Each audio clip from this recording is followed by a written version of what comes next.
사도 바울은 로마의 군인들에게 끌려가면서도 그 짧은 시간에 자신의 동족인 유대인들에게 히브리 말로 간증을 했습니다.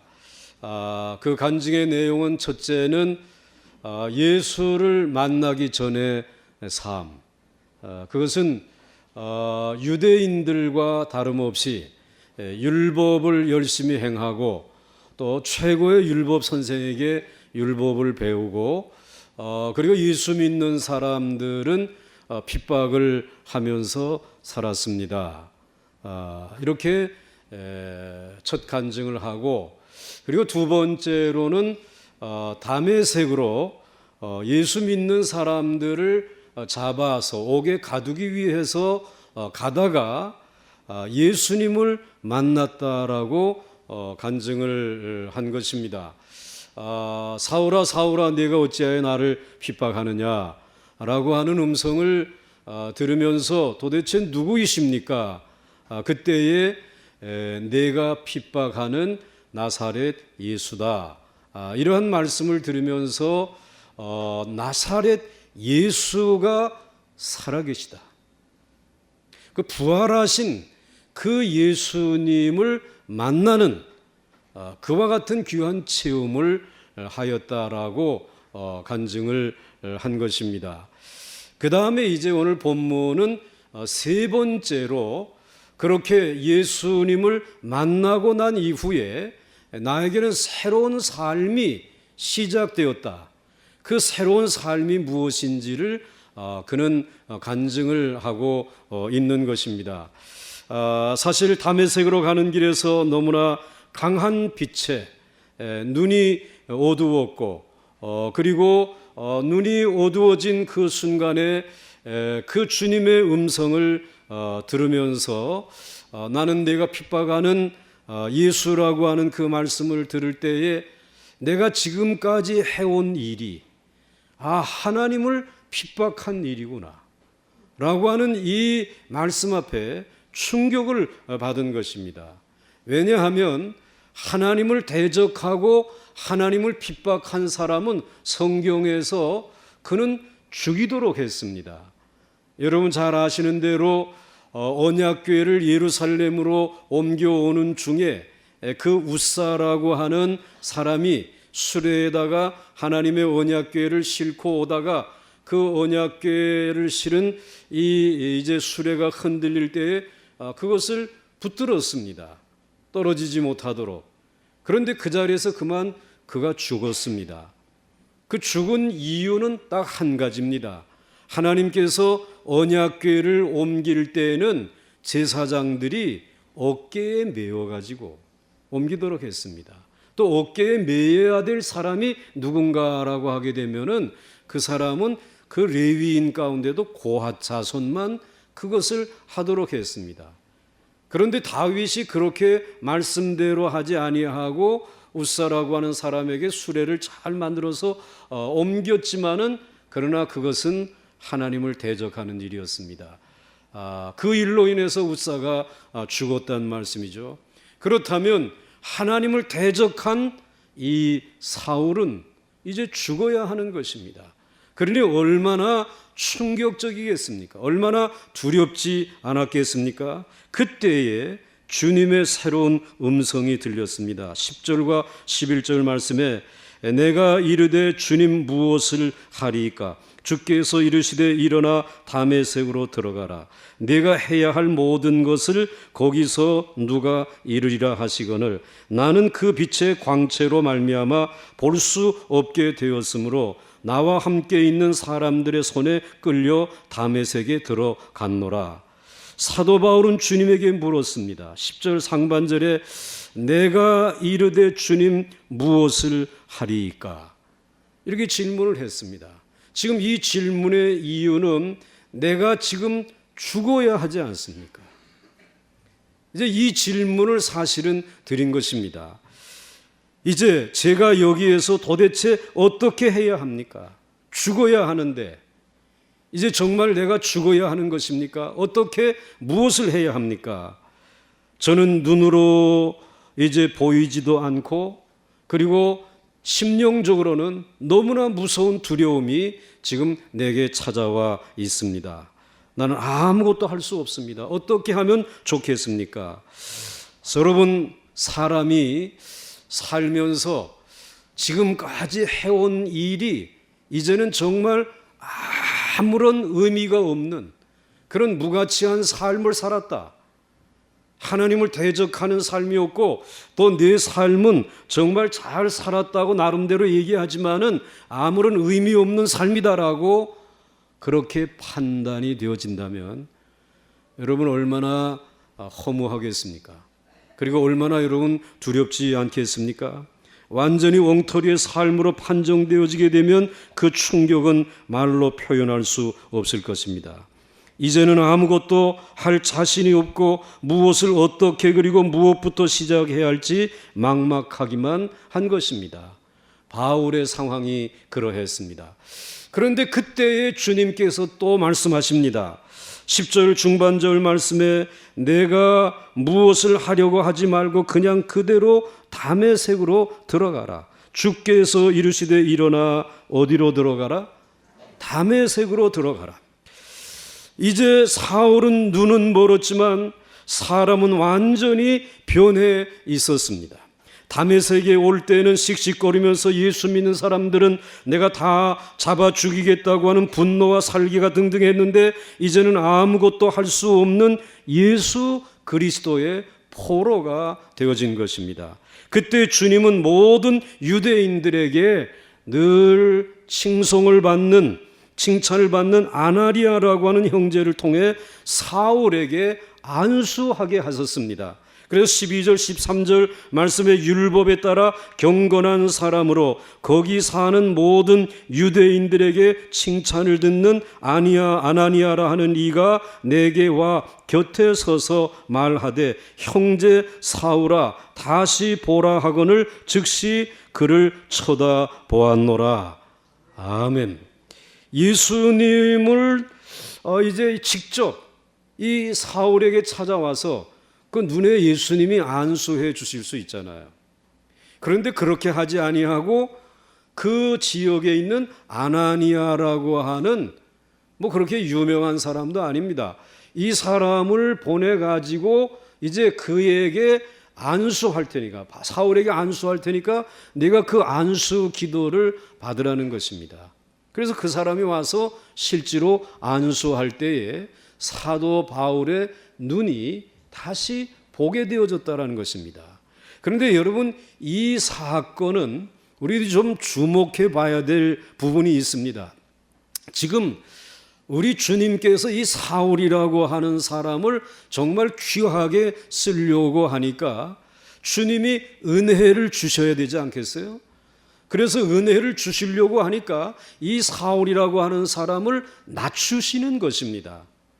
사울은 지금까지 가말리엘에게 배우고 그리고 이제는 정말 율법 중에 율법을 이제 이와 같이 가르치면서 살아온 사람입니다.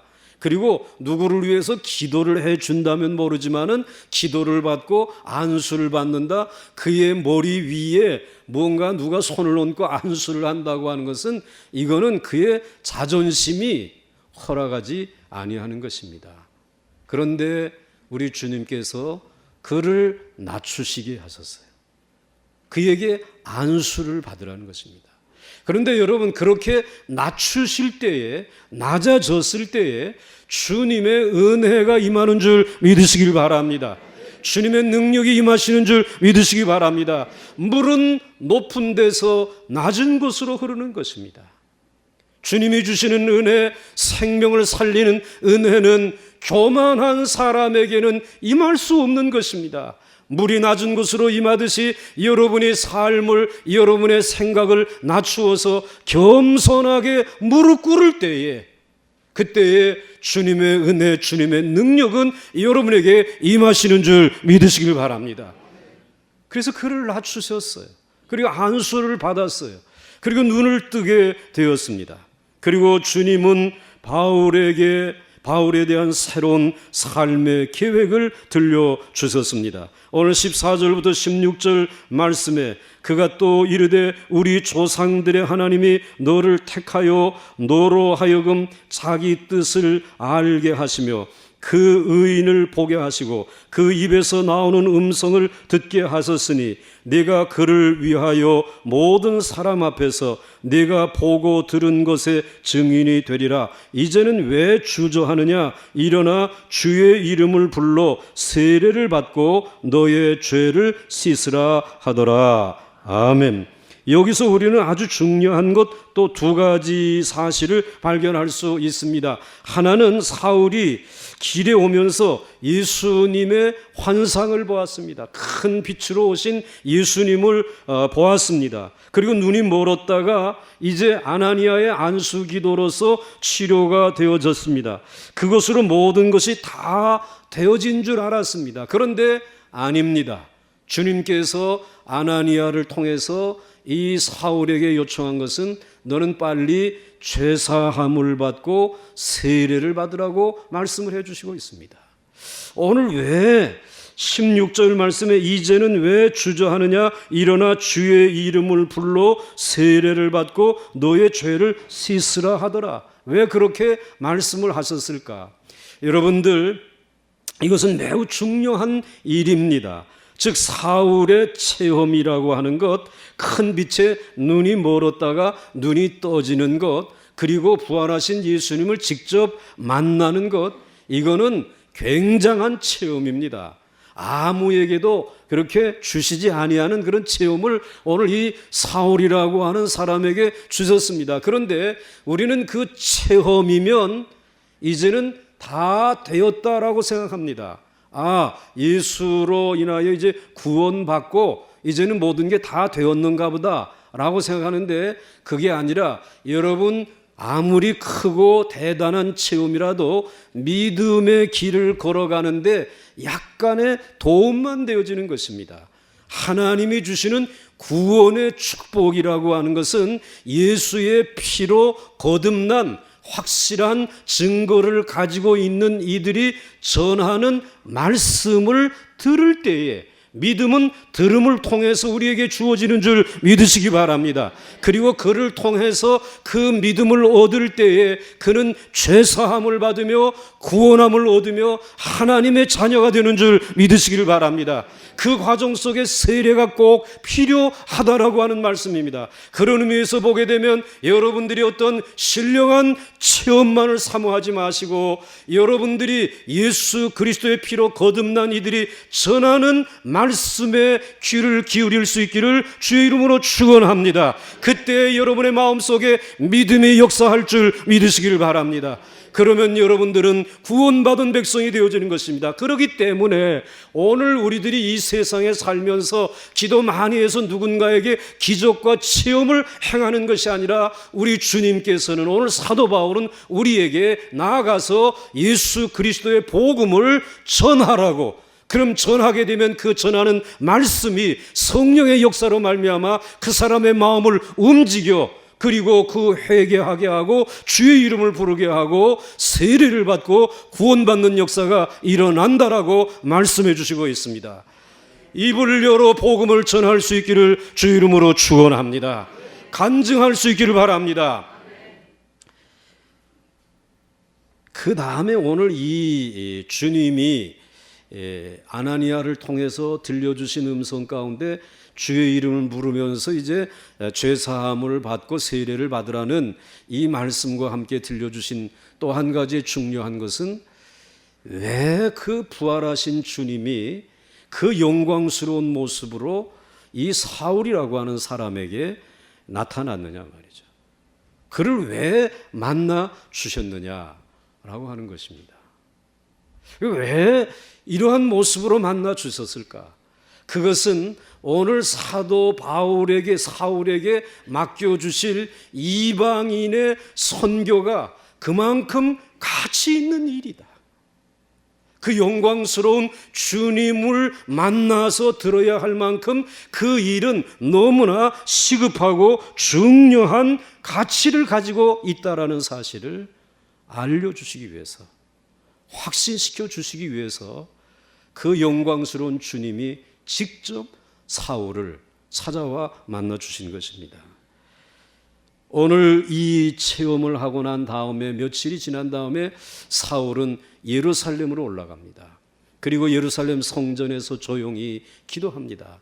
자기에게 일어난 이 놀라운 일들을 기억하면서 하나님 앞에 기도하죠. 그래서 여러분들 17절 18절 말씀해 보시게 되면 후에 내가 예루살렘으로 돌아와서 성전에서 무엇할 때?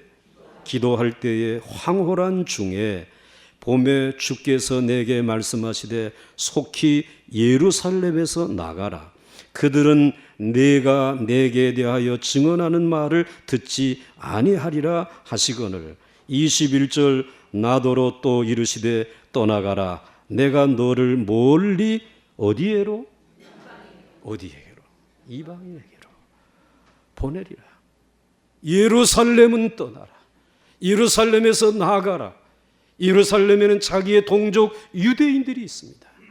그런데 이 유대인들은 너의 말을 듣지 아니할 것이다라는 것이.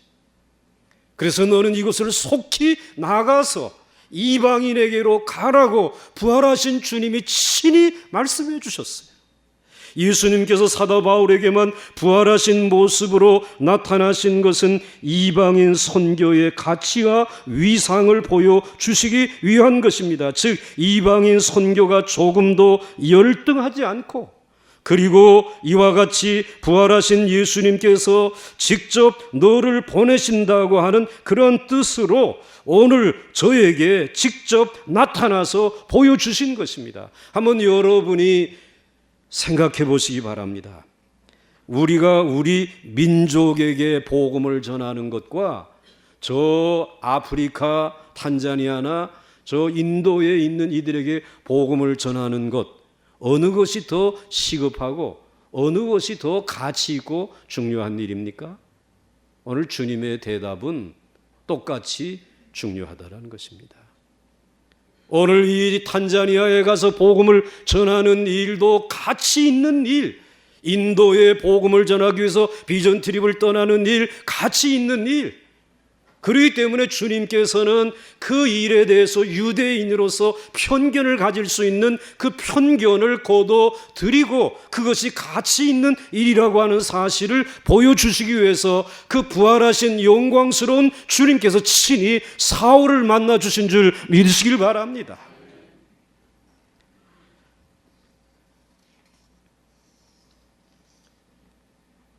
오늘 19절과 20절 말씀에 보게 되면 그렇게 이방인에게로 가라고 말씀을 해 주셨을 때에 오늘 이 사울은 예 가겠습니다라고 하는 말을 하지 않습니다. 도리어 지금까지 살아온 자기의 신앙생활에 대해서 뉘우치며 회개하는 기도를 드리죠. 그래서 19절 20절 말씀에 내가 말하기를 주님 내가 주를 믿는 사람들을 가두고 또 각 회당에서 때리고 또 주의 증인 스데반이 피를 흘릴 때에 내가 곁에 서서 찬성하고 그 죽이는 사람들의 옷을 지킨 줄 그들도 아나이다. 오늘 예수님을 믿기 전에, 만나기 전에 사울의 생활, 그것은 이렇게 그 예수 믿는 사람들을 박해하고 옥에 가두고, 그리고 그 스데반과 같은 사람은 돌로 쳐서 죽이는 데에 찬성을 하고 그들의 이제 옷을 내가 이와 같이 맡아주면서 살았던 죄인이라는 것이. 근데 그것을 지금 회개하고 있어요. 지금 하나님 앞에 지금, 그리고 자신에게 찾아오신 주님에게 회개하고 있어요. 그런데 여러분, 회개라고 하는 그 회개가 눈물 흘리고 내가 정말 그동안에 잘못 살아왔습니다라고 말로 고백하는 것으로 끝나지 아니하고 그는 이것을 뉘우치면서 이 죄를 용서받을 수 있는 길이 어디에 있을까?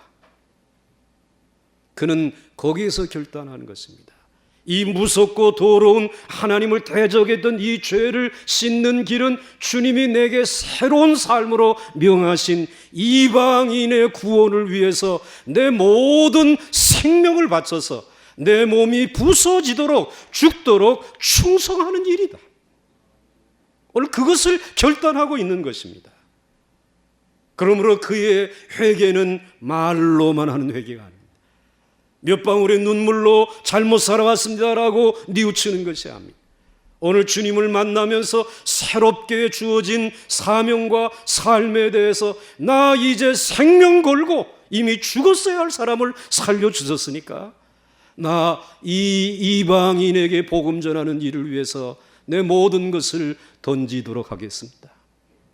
결단하는 그 기도인 것입니다. 사랑하는 성도 여러분, 사도 바울이 예루살렘에서 유대인들에게 행한 이 짧은 간증, 예수 믿기 전에 자신의 삶, 예수님을 만난 과정, 그리고 예수님을 만난 이후에 새로운 삶에 대한 도전, 이 짧은 간증입니다. 그런데 오늘 이 짧은 간증을 통해서 그는 자기의 입으로 증거하면서 어떻게 해서든지 이 유대인들이 하나님에게로 돌아오기를, 예수를 믿게 되어지기를 원하면서 그는 증거한 것입니다. 그런데 오늘 그의 증거는 유대인들에게 그렇게 크게 도전을 주고 그들을 변화시키지는 못했습니다. 그렇지만은 사도 바울은 이 짧은 증거를 통해서 예수님이 살아계신 하나님의 아들이라고 하는 사실은 분명히 유대인의 가슴 속에 심어주었습니다. 그리고 유대인들이 그렇게 기다리던 메시아가 바로 그분이라고 하는 사실을 증거했습니다. 그리고 이 예루살렘 성전의 주인이 그 예수 그리스도 하나님의 아들이라고 하는 사실도 증거하였습니다. 그리고 예수님은 유대인들의 구원만이 아니라 모든 이방인들의 구원을 명하셨다라는 사실을 그는 증거하였습니다. 우리는 이 사도 바울의 간증을 들으면서 또 읽으면서 사도 바울이 그렇게 성경에 해박한 사람인데 성경을 좀 이렇게 풀어서 강해하면서 설교하지 아니하고 왜 이렇게 자기의 체험을 간증으로 이야기했을까? 그것은 유대인을 너무나 잘 알기 때문입니다. 유대인들은 표적을 좋아합니다. 특별히 유대인들은 이런 체험을 굉장히 좋아합니다. 그래서 이와 같은 유대인들에게 자신의 체험과 일어났던 그러한 기적의 사건들을 간증을 통해서 들려주면서 예수 그리스도를 증거한 것입니다. 사랑하는 성도 여러분, 여러분에게도 바울과 같이, 사울과 같이 예수를 믿기 전의 생활과 예수님을 만난 과정과 예수님을 만나고 난 이후에 새롭게 전개되어지는 삶이 여러분에게 있으리라고 여겨집니다. 여러분 그것을 마음에 짧게 정리해서 이 시대에 예수님을 모르는 이들에게 이 예수의 이름을 전할 수 있는 의로운 무기로 주님을 증거할 수 있는 거룩한 도구로 사용할 수 있기를 주의 이름으로 축원합니다. 축원합니다.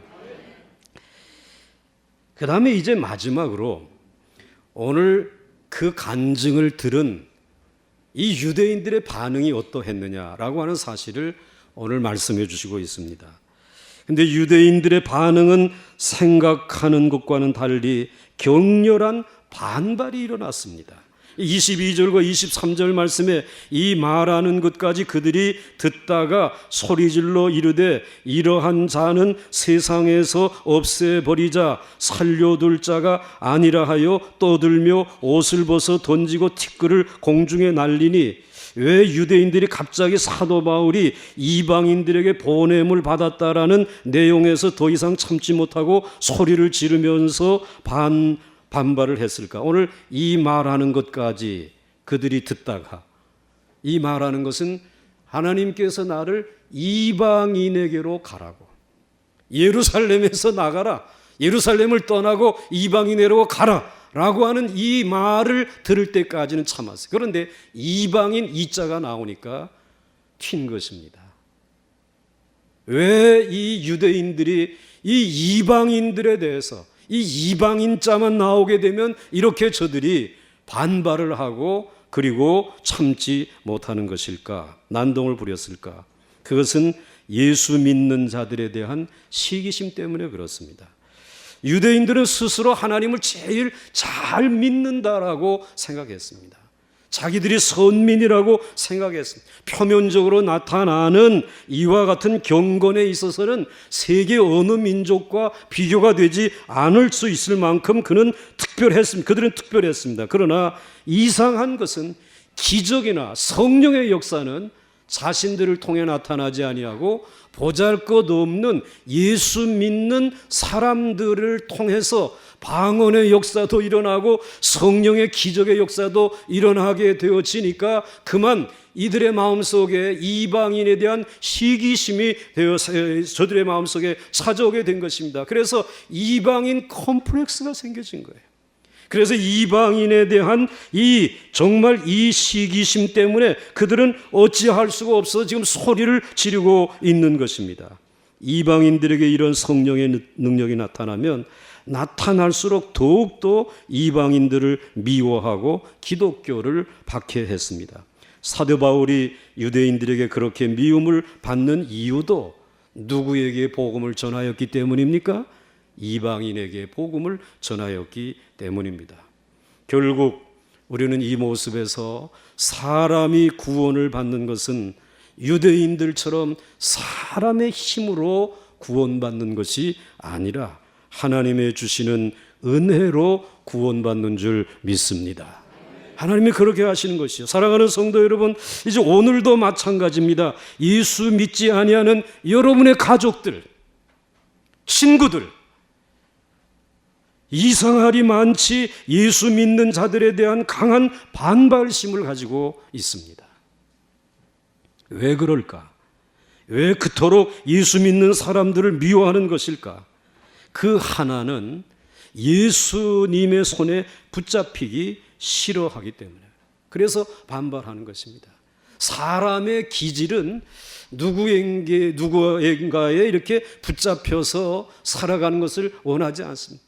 내가 내 인생을 내 마음대로 살기를 원하는 것입니다. 그런데 예수 그리스도에게 붙잡힌다라고 하는 것, 예수를 믿으라고 하게 되면 예수에게 붙잡혀 사는 것이 불편하다라고 하는 사실을 압니다. 그렇기 때문에 먼저 반발하는 것입니다. 그런데 여러분들은 내가 이해가 되지 않는 것은 그렇게 모든 사람의 기질이 누구에게인가 이렇게 붙들려서 사는 것을 싫어하고 반발하는데 여러분은 어떻게 예수님에게 붙잡히셨습니까? 왜 제 얼굴을 뚫어지게 쳐다봅니까? 여러분이 이야기해야 되지 않겠어요? 여러분이 예수님에게 붙잡힌 것은 그야말로 이해가 되지 않는 신비한 일입니다. 정말 여러분의 생애 가운데 여러분 마음대로 여러분의 뜻대로 여러분의 인생의 길을 달려갔습니다. 그런데 어느 날 하나님께서 우리 예수님께서 갑자기 내 삶에 오셔서 나를 거꾸로 들이셨어요. 사도 바울을 그 다메섹 도상에서 거꾸로 들이는 것처럼 어떤 사람은 질병을 통해서, 어떤 사람은 사업의 실패를 통해서, 어떤 사람은 정말 믿었던 이와 같은 친구들에게 버림을 당함으로 인해서, 어떤 사람은 정말 감당하기 어려운 인생의 절망의 밤이 찾아옴으로 인해서 거꾸로진 것입니다. 그런데 그 거꾸로지는 그 자리에 오늘 그냥 우리를 내버려 두지 아니하시고 여러분을 진심으로 사랑하고 구원하시는 우리 주님이 오셔서 그분의 손으로 강권적으로 붙들어 구원하여 주신 줄 믿으십니까? 우리는 그런 과정을 겪었습니다. 그래서 우리는 그분에게 붙들린 것입니다. 그런데 그분에게 붙들리는 것이 불편한 것이 아니고 그분에게 붙들리는 것이 내가 연약해지거나 무지해지는 것이 아니라 도리어 그분에게 붙들림으로 인하여 우리는 능하게 되어진 줄 믿습니다. 이 세상의 그 어떤 것을 통해서도 쓰러지지 아니하고 우겨싸임을 당하지 아니하고 망하지 아니하며 그 모든 것을 이길 수 있는 하늘의 전능하신 능력과 그 풍성한 은혜가 내게 임하게 된 줄 믿습니다. 그렇기 때문에 우리는 주님 앞에서 거꾸로 들임을 당하는 시간을 우리는 인내하면서 내게 축복의 시간, 주님이 나를 더 강하게 붙들어 주시는 은혜의 시간인 줄 알면서 우리는 그 은혜 안에서 새롭게 회복되어지지 않습니까? 여러분은 지금 넘어진 것이 아니고, 여러분들은 지금 이 세상에서 실패한 것이 아니고 오늘 주님의 손에 더 능력 있게 붙들려 있는 시간인 줄 믿으시기 바랍니다. 사도 바울은 그렇게 거꾸로 들임을 당하면서 주님을 만난 것입니다. 오늘 왜 세상 사람들이 그렇게 여러분의 가족들이 교회 나가자 예수 믿자고 하는데 반발하고 반대하는가? 그분에게 붙들리게 되면 모든 것을 다 잃어버리는 줄 알기 때문에 그렇습니다. 그러므로 여러분들 포기하지 마시고 끝까지 예수 그리스도의 이 귀한 복음을 전할 수 있기를 주의 이름으로 축원합니다. 그 다음에 오늘 그들이 왜 그렇게 반발하는가, 또 한 가지 이유가 있습니다. 그것은 여러분에 대한, 우리 믿는 사람들에 대한 시기심 때문에 그렇습니다. 우리는 예수를 만나고 난 이후에 저들이 알지 못하는 세계를 알게 되었습니다. 저들이 보지 못하는 것을 보게 되었습니다. 그리고 저들이 알지 못하는 기쁨과 능력을 우리는 맛보게 되었습니다. 그것은 보이지 아니하는 하나님이시고 보이지 아니하는 그 하나님의 나라이고 보이지는 않지만은 그러나 분명히 우리의 삶을 새롭게 변화시키는 그분의 은혜로 말미암는 기쁨을 우리는 다 맛본 사람들입니다. 그것을 가지고 살아가는데 개뿔도 없는 것들이 정말 즐거워하고 기뻐하고 그리고 뭔가 담대하게 살아가는 이 예수쟁이들을 바라보고 시기한다 이 말입니다. 여러분, 우리가 가지고 있는 지혜, 요한복음 14장 1절로부터 3절에 너희는 마음에 근심하지 말라. 하나님을 믿으니 또 나를 믿으라. 내 아버지 집에 거할 곳이 많도다. 그렇지 않으면 너희가 너희에게 일렀으리라. 내가 너희를 위하여 거처를 예비하러 가노니 가서 너희를 위하여 거처를 예비하면 내가 다시 와서 너희를 내게로 영접하여 나 있을 곳에 너희도 있게 하리라. 우리는 예수 믿고 난 이후에 이렇게 하나님을 보게 되었어요. 아버지의 집을 보게 되었어요. 내 사랑하는 사람이 내 곁에서 떠나가는 아픔이 있었지만은 그러나 그럼에도 불구하고 우리가 낙심하지 아니하는 것은 그는 하나님의 나라에 갔다. 나도 그곳에 가면 다시 만날 것이다. 저들이 알지 못하고 깨닫지 못하는 지식과 지혜와 너무나 평안한 하나님의 집을 우리는 가지고 있는 것이에요. 믿지 않는 사람들은 알지 못하는 그러한 지식이며 세계입니다. 심지어는 예수님 가까이에 있으면서도 의심을 가지고 있던 도마조차도 이것을 알지 못해서 요한복음 14장 5절에 도마가 이르되 주여 주께서 어디로 가시는지 우리가 알지 못하거늘 그 길을 어찌 알겠사옵나이까. 그래 얘기했습니다. 그때 예수님이 내가 곧 길이요 진리요 생명인 것입니다. 예수님이 여러분의 길이신 줄 믿으시기 바랍니다. 여러분의 생명인 줄 믿으시기 바랍니다. 여러분의 영원히 따라갈 진리인 줄 믿으시기 바랍니다. 얼마 전에 미국에서 흑인들 200여 년의 역사가 있는 감리교회의 신자들이 수요일 날 모여가지고 몇몇 사람들이 성경 공부를 하는 그 자리에 21살 먹은 백인 청년이 들어와가지고 함께 공부하는 것처럼 하다가 그리고는 일어나서 총을 가지고 거기에 있는 사람들을 쏘아서 쓰러뜨려서 9명인가를 살해하지 않았습니까?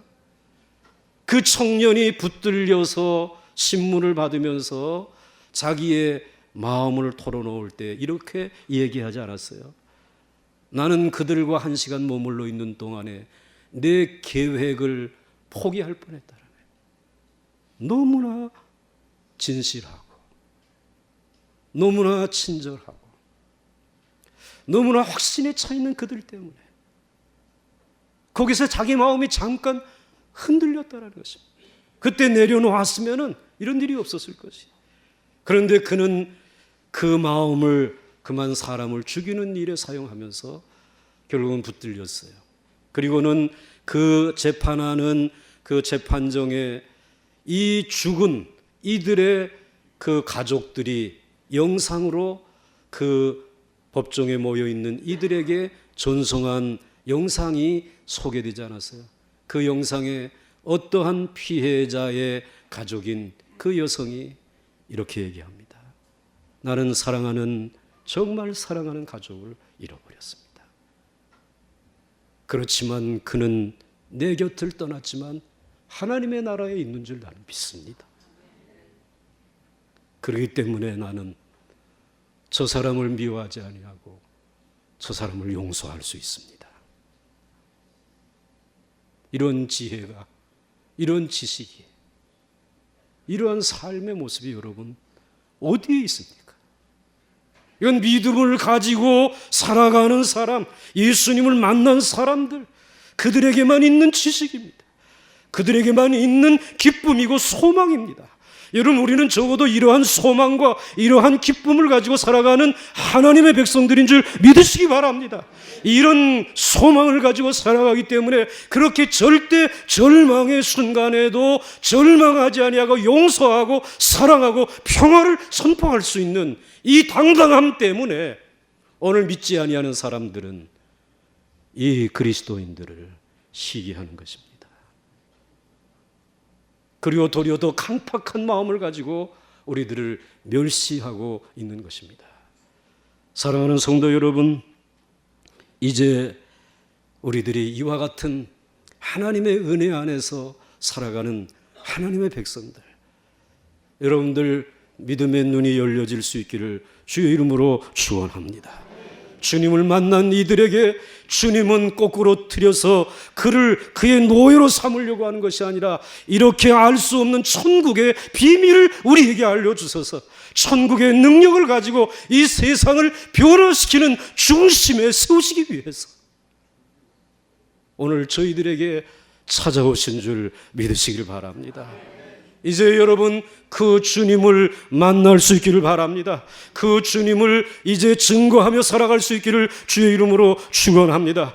이제 이와 같이 이 사도 바울이 이와 같은 간증을 할 때에 거기에 있었던 그 유대인들이 그를 잡아서 정말로 죽이려고 할 때에 로마의 천부장이 그를 이 로마인들의 그와 같은 사무실로 인도해 가면서 오늘 사도 바울을 결박하라고 명령하잖아요. 그때에 사도 바울이 말합니다. 내가 로마인인데 왜 나를 결박하려고 하느냐. 그때 천부장이 놀래가지고 네가 로마인이냐? 나 로마인이다 말이지. 로마 시민권이 있다. 야, 나는 이 로마 시민권을 너무나 많은 돈을 주고 구입했는데 사도 바울은 나는 나면서부터 로마 시민이란 말이지. 죄도 정치하는 나를 그렇게 결박할 수 있느냐. 그래서 결박당하지 아니하고 로마인들에게 이끌려서 보호를 받게 되어지고 그 길로 이 바울은 로마에 가서 복음을 전하는 길이 열려지지 않습니까? 물론 오늘 사도 바울의 이 간증, 그것은 유대인들의 마음을 움직여 놓지는 못했습니다. 도리어 저들의 마음을 더 강팍하게 만들었습니다. 그러나 그것으로 인해서 무언가 사도 바울이 헛된 시간을 보낸 것은 아니잖아요. 분명히 그 시간에 자신이 예수님이 살아계시다고 하는 사실을 증거할 수 있는 기회를 얻었습니다. 그리고 그 예수 그리스도께서 이방인을 사랑하고 있다고 하는 그 사실을 저들에게 전할 수 있었습니다. 그리고 그 예수 그리스도의 그 귀한 은혜로 말미암아 그 복음을 전한 그것은 결국 결코 땅에 떨어지지 아니하고 오늘 저희들에게 하나님의 말씀이 되어서 우리들에게 들려지게 되었고 오늘 이 시대 예수를 믿는 이들에게 정말 생명의 말씀이 되어서 하늘의 미랄과 같은 말씀이 얼마나 많은 열매를 맺게 되어졌는지 저희들은 잘 알고 있습니다. 여러분, 어느 때보다도 복음 전하기가 어렵습니다.